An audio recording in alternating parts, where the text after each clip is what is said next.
And I'd like to recognize the gentleman from South Carolina, Mr. Joe Wilson, for 5 minutes. Mr. Chairman and committee members, I want to thank you for the opportunity to meet with you today. First of all, I would like to congratulate Chairwoman Diane Black for being named Chairman of the Budget Committee and thank her for her leadership on this committee.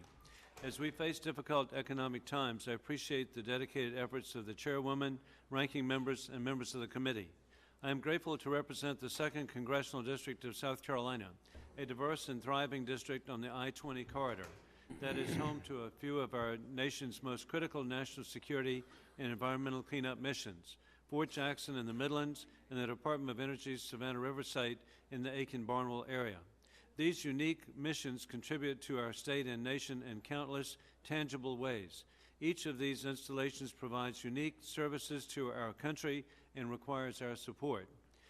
Fort Jackson is a critical part of our national security and military readiness. As the largest initial entry training center for the U.S. Army, Fort Jackson's primary mission is to train thousands of disciplined, motivated service members, training 53% of the Army's basic training personnel and 56% of the women entering the Army each year.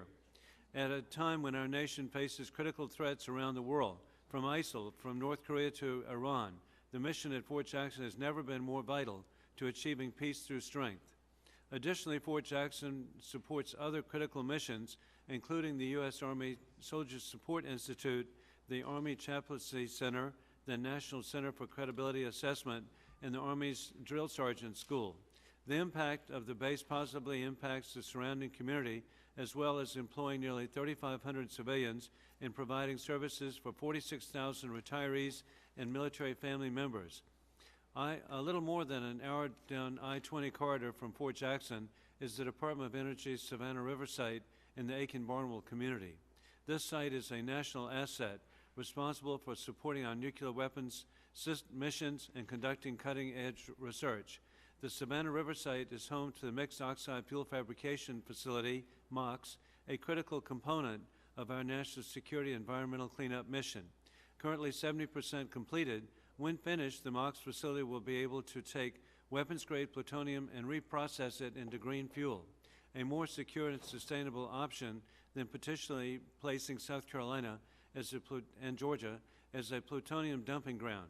It's imperative that we continue funding this vital mission for our nation's nuclear security missions.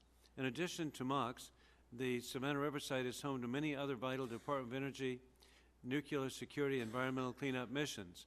Last year, the site celebrated a milestone, completing construction of the salt waste processing facility, which, along with the Defense Waste Processing Facility, will greatly enhance the speed and efficiency of the remediation of high-level waste.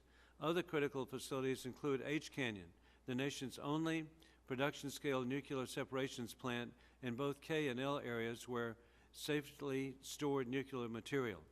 Additionally, the Savannah River site conducts critical research through the Savannah River National Laboratory. The laboratory supports our nation's ability to produce tritium, to monitor and detect capabilities for nuclear nonproliferation and nuclear forensics. It also enhances technologies for nuclear cleanup mission at SRS and around the country. I urge you to continue your support for the unique missions at Fort Jackson and Savannah River site that keep American families safe. Finally, as Chairman of the House Armed Services Subcommittee on Readiness, I urge the Chairwoman and Committee to support a level of funding that will adequately provide for the military and provide for our national defense.